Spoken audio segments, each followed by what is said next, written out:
Assalamualaikum warahmatullahi wabarakatuh. Salam sejahtera bagi kita semua. Perkenalkan, nama saya Ahmad Rafi Hasibuan dari kelas TRPL Malam 2B. Di sini saya akan menjelaskan hasil pengerjaan asesmen tengah semester untuk mata kuliah pemrograman berbasis data. Nah, di sini seperti yang bisa kita lihat, untuk soal yang pertama, buatlah bentuk tabel tidak normal. Lalu soal kedua, lakukan proses normalisasi dari tahap 1 hingga tahap 3NF, lalu tunjukkan relasi. Sini saya sudah mengerjakannya, di mana ini untuk tabel yang tidak normalnya. Lalu saya sudah mengerjakan untuk 1NF, lalu untuk mendapatkan 2NF, saya menghilangkan ketergantungan parsial dari tabel dengan membuat tabel terpisah, yaitu tabel supplier, tabel barang, dan menghubungkannya dengan relasi faktur. Lalu untuk 3NF-nya, saya menghilangkan ketergantungan transitif dari tabel dengan membagi tabel produk menjadi dua, yaitu tabel faktur dan juga tabel transaksi barang. Nah, untuk relasinya di sini kita bisa lihat ada tabel supplier, lalu tabel faktur, tabel transaksi barang, dan tabel barang. Nah, untuk soal yang D, lakukan penerapan SQL dari normalisasi yang diperoleh. Sini kita akan mulai mengoding.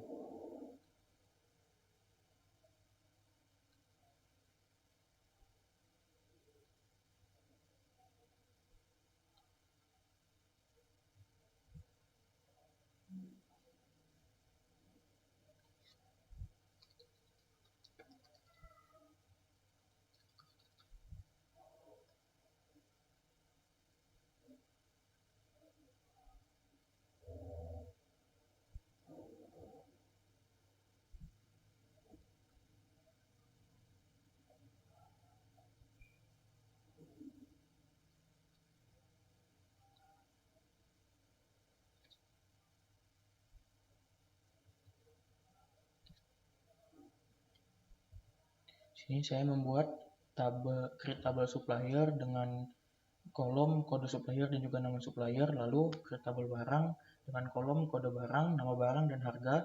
Lalu ada tabel faktur, isinya nomor faktur, tanggal, jatuh tempo, kode supplier. Di sini di tabel faktur terdapat foreign key kode supplier yang mengambil dari tabel supplier yang kode supplier. Lalu yang terakhir ada tabel transaksi barang, di mana fieldnya ID, nomor faktur, kode barang, dan juga quantity. Nah, di sini ada foreign key, di mana nomor faktur ini berasal dari tabel faktur, yaitu nomor faktur. Lalu ada foreign key kode barang yang berasal dari tabel barang. Itu kode barang. Langsung saja kita go membuat tabelnya. Sudah berhasil, kita memiliki keempat tabel. Lalu kita akan mengisinya dengan yang sudah ada di soal tadi.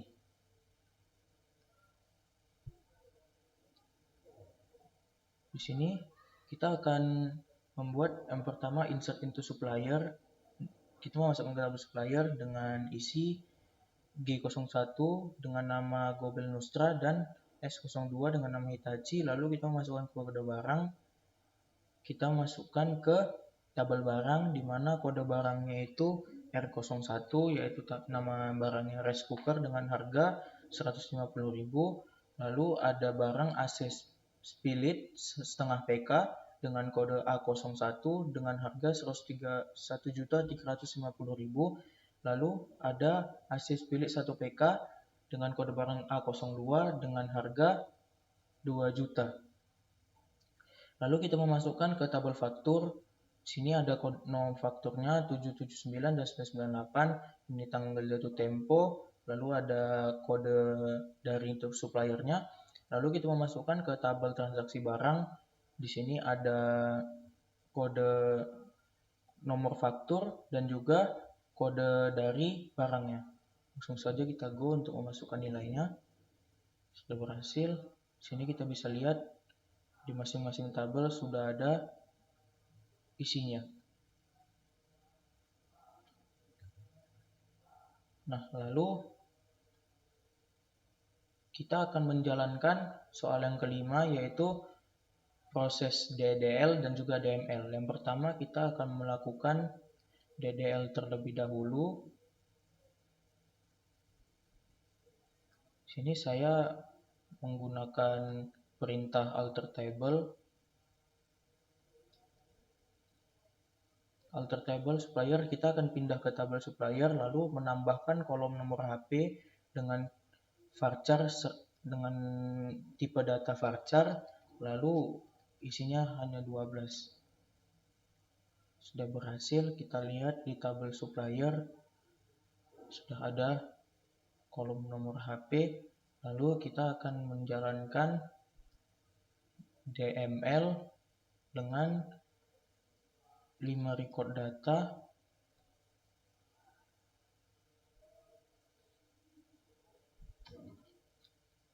Sini yang pertama saya akan memasukkan ke supplier, ke tabel supplier baru dengan kode supplier V03, namanya Polycode. Nomor teleponnya itu, lalu saya memasukkan ke kode barang dengan field seperti ini, masukkan ke kode faktur dengan value seperti ini, lalu saya memasukkan ke transaksi barang, value-nya seperti ini. Nah, yang terakhir saya akan menjalankan delete dari tabel transaksi barang dengan nomor faktur seperti ini. Sudah berhasil. Yang terakhir ada delete.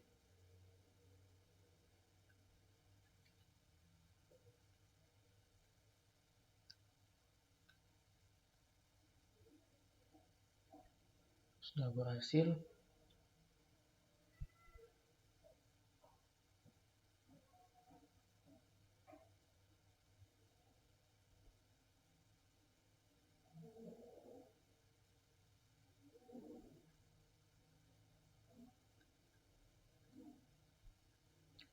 Tabel transaksi barang sudah tidak ada nomor faktur 546. Nah, untuk soal yang pertama sudah kita selesaikan, lalu kita masuk ke soal yang kedua. Soal yang kedua saya sudah buat seperti ini di laporan. Kita langsung saja ke bagian codingnya.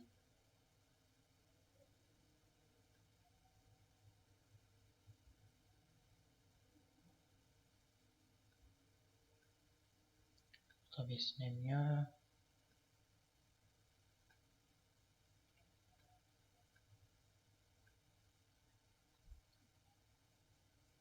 lalu kita membuat tabel yang diperintahkan di soal, yaitu create tabel pegawai dengan kolom ID, tipe datanya integer, panjang datanya 5 dengan not null. Lalu ada kolom nama dengan tipe data varchar, panjangnya 20, kolom alamat tipe data varchar 20, lalu ada gaji, tipe data integer, panjangnya 10, lalu primary key-nya kita letak di ID. Kita jalankan, sudah terbuat ya tabel pegawainya.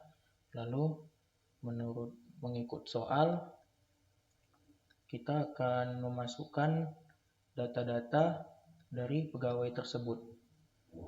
Di sini saya sudah membuat codingannya juga, jadi saya tinggal copy, lalu saya pastekan di sini. Kita akan memasukkan ke tabel pegawai dengan value seperti ini. Ini nama-nama pegawai, alamatnya beserta dengan gajinya. Langsung saja kita jalankan untuk memasukkannya. Sudah ada. Lalu kita akan menghapus record dengan ID 100.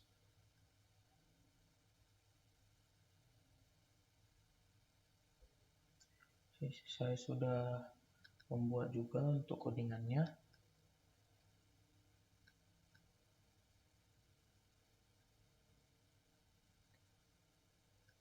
Sudah berhasil dan kita lihat tidak ada lagi pegawai dengan ID 100.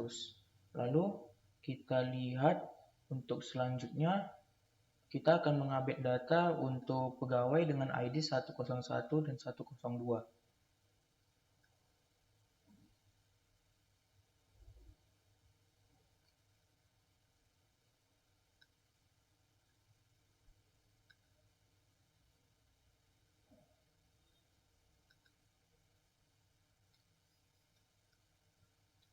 Di sini kita akan mengupdate dengan nama Naila, alamatnya dari Surabaya, gajinya itu 10.000, ID-nya 101, dan kita akan mengubah namanya Raffi, alamatnya Semarang, gajinya 14.000, ID-nya 102.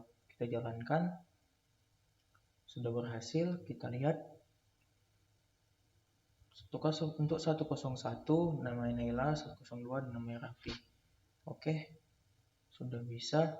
Kita lanjut ke soal yang berikutnya. Lakukan perintah SQL berikut dari A sampai H. Sini saya sudah membuatnya A sampai H. Mari saja kita langsung implementasikan dengan codingan.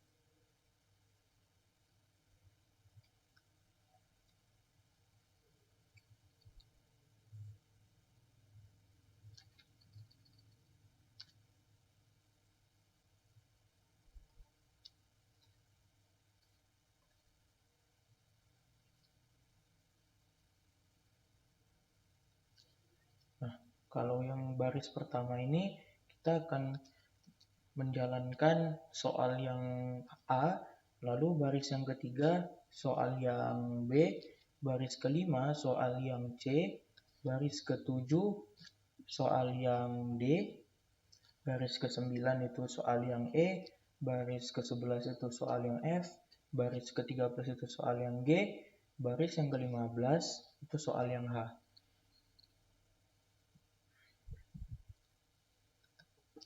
Mungkin secara lebih baik kita akan menjalankannya satu-satu.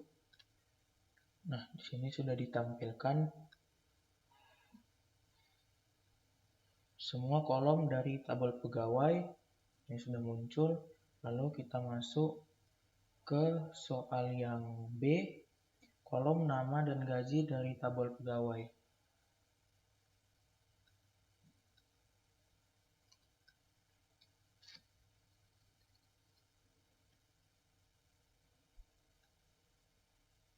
Di sini juga sudah bisa. Baru kita masuk ke soal yang C, kolom nama dan alamat yang mempunyai nama dengan awalan F.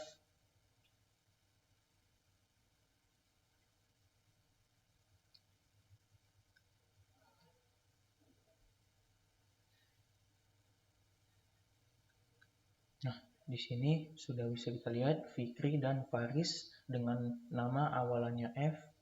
Lalu kita masuk ke yang selanjutnya,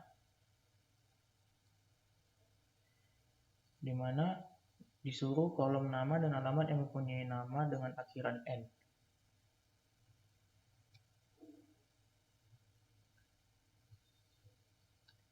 Nah, di sini kita bisa lihat Ivan dan Zakiuddin yang memiliki nama dengan akhiran N.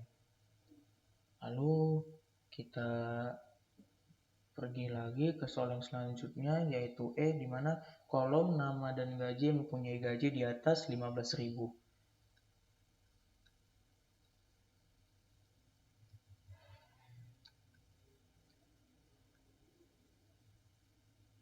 Sini kita bisa lihat di mana ada Faris dengan gaji 17.000, lalu Sigit gaji 20.000, Ivan gajinya 16.000, dan Zakiuddin gajinya 21.000.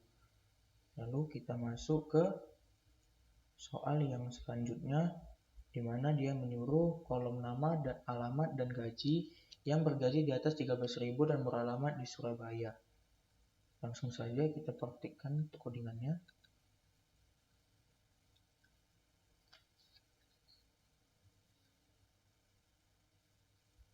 Nah, di sini ada Sigit dan Zakiuddin dengan alamat Surabaya dan gajinya di atas dari 13.000 dengan gaji mereka 20.000 dan 21.000. Lalu kita masuk ke soal yang selanjutnya. Kolom nama gaji dengan range gaji di antara 15.000 sampai 20.000. Nah, di sini kita bisa lihat ada Fikri, Faris, Sigit, dan Ivan dengan gaji mereka 15.000, 17.000, 20.000, dan 16.000. Kita masuk ke soal yang terakhir, di mana disuruh gaji max min rata-rata dari tabel pegawai. Langsung saja kita perhatikan codingannya. Di sini kita akan men-select dengan max gaji, as gaji max, lalu ada min gaji, as gaji min. As ini adalah perumpamaan, jadi kita mengganti nama tabel tanpa harus menggantinya menggunakan DML. Nah, average-nya itu gaji, as gaji rata-rata, dan dari tabel pegawai. Langsung saja kita jalankan. Nah, ini gaji maksimum dari tabel pegawai 21.000, gaji min dari tabel pegawai adalah 10.000 dan rata-rata gaji dari tabel pegawai adalah ini. Oke, kita sudah menyelesaikan sampai soal yang kedua. Kita akan masuk ke soal yang ketiga.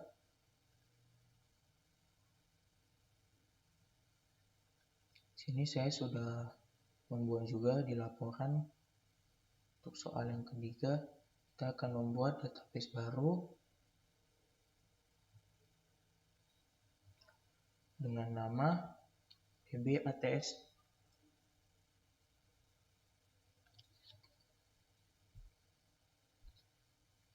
DBATS teori PBD nomor 3.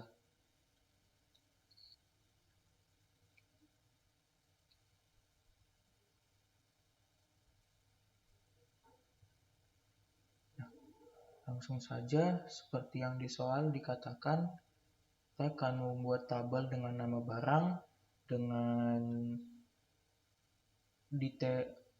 kolom dan nama tabelnya seperti ini. Yang ini. Lalu kita akan menambahkan dari kolom tersebut dengan isian seperti ini. Langsung saja kita jalankan untuk codingannya.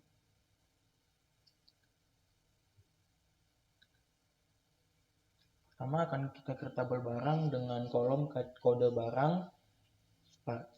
yang memiliki tipe data varchar dan panjangnya 6 sebagai primary key, lalu ada nama varchar 20, harga beli integer 9, harga jual integer 9, dan jumlah integernya 3. Langsung saja kita run. Itu berhasil dan kita sudah memiliki tabel barang. Lalu kita akan menambahkan data untuk tabel barang, di mana ada pensil alis dan juga lem setan. Langsung saja kita tambahkan dan data berhasil ditambahkan. Lalu kita akan menjalankan soal yang seterusnya, yaitu membuat tabel detail pembelian dengan kolom seperti ini. Dengan tabel seperti ini, langsung saja kita akan membuatnya. Kita akan membuat tabel detail pembelian dengan kode barang sebagai primary key, tipe datanya varchar, panjangnya 6, lalu ada harga beli integer 9, harga jual integer 9, jumlah integer 3, operator varchar 8, dan kita akan membuat foreign key kode barang yang berasal dari barang, tabel barang, kode barang. Oke, kita akan membuatnya. Sudah dibikin tabelnya. Lalu kita akan masuk ke soal yang keempat, di mana kita akan membuat skema trigger. Di sini juga sudah saya bikin. kita akan membuat trigger dengan nama stok barang. Kita langsung saja ke penerapannya ya.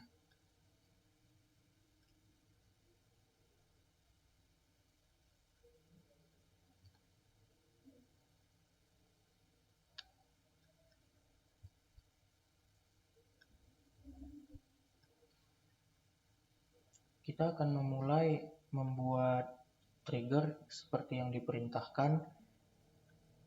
Langsung saja kita akan implementasikan dengan kode. Di sini kita akan membuat trigger dengan nama stok barang. Yang akan terjadi di sini adalah before insert on detail pembelian, lalu akan dimulai update tabel barang, set jumlah, lalu akan dijalankan kode seperti ini. Jadi kita jalankan untuk membuat triggernya. Sudah ada ya. Sini kita sudah memilikinya. Oke. Lalu kita akan lanjut ke soal yang berikutnya, di mana di sini kita disuruh untuk lakukan penambahan data ke tabel detail pembelian, lalu lihat berapakah jumlah barang LST001 sekarang, lalu lakukan lagi untuk isen barang LST001 sebanyak 10, berapakah jumlah stok barang LST001 sekarang, lalu beri penjelasan setiap baris pada trigger yang dibuat dan pahami. Oke, kita akan membuatnya. Ini saya sudah siapkan juga untuk codingannya.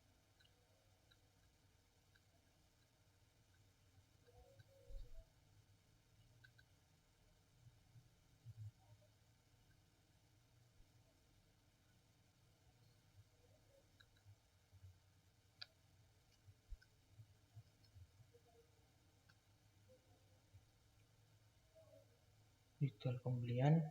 Di sini kita lihat sudah ada field yang baru. Lalu kita akan coba untuk melakukan soal yang kedua, yaitu untuk melihat berapakah jumlah dari kode barang LST001. Jumlahnya masih 0, lalu kita akan menambahkan ke detail pembelian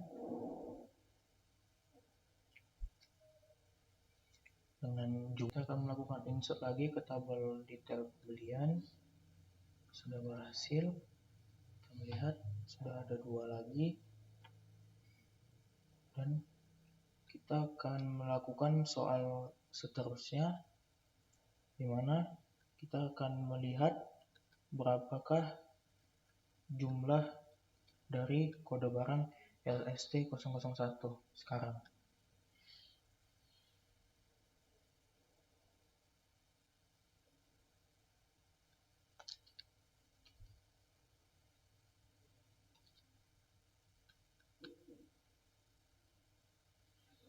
Nah, jumlahnya sudah 10. Baiklah, di sini kita akan lanjut untuk penjelasan setiap baris pada trigger. Nah, yang pertama di sini kita akan melihat ada delimiter. Ini adalah perintah untuk mengganti dari titik koma menjadi garis miring. Hal ini dilakukan karena trigger ini mengandung perintah SQL yang menggunakan titik koma, sehingga harus ada pemisah yang berbeda agar perintah tersebut tidak terganggu. Lalu kita akan melihat di sini ada create trigger stok barang before insert on detail pembelian. Ini adalah perintah untuk membuat trigger dengan nama stok barang yang akan dijalankan sebelum sebuah baris dimasukkan ke tabel detail pembelian. Lalu for each row di sini adalah perintah untuk menjalankan trigger pada setiap baris yang dimasukkan ke tabel detail pembelian. Lalu ada begin, ini perintah untuk memulai blok kode. Lalu ada update barang set jumlah, if is null, jumlah kosong, jumlah plus new jumlah, where KD barang sama dengan new KD barang. Ini adalah perintah SQL yang akan dijalankan pada setiap baris yang akan dimasukkan ke tabel detail pembelian. Perintah ini akan melakukan update pada kolom jumlah di tabel barang. Jika jumlah sebelumnya bernilai 0, maka nilai kosong akan digunakan sebagai penggantinya. Setelah itu, jika jumlah akan ditambahkan dengan nilai jumlah yang baru, new jumlah, di mana new adalah alias untuk baris yang akan dimasukkan ke tabel detail pembelian. Perintah ini akan dijalankan hanya jika KD barang pada baris yang akan dimasukkan ke tabel detail barang sama dengan KD barang pada tabel barang. Lalu yang terakhir, bahas terakhir ada end strip. Ini adalah perintah untuk mengakhiri blok kode dari trigger, kemudian mengembalikan delimiter ke titik koma sebagai delimiter default. Sekian dari penjelasan yang bisa saya sampaikan mengenai pengerjaan saya asesmen tengah semester. Untuk nama saya Ahmad Rapi Hasibuan dari kelas TRPL 2B Malang.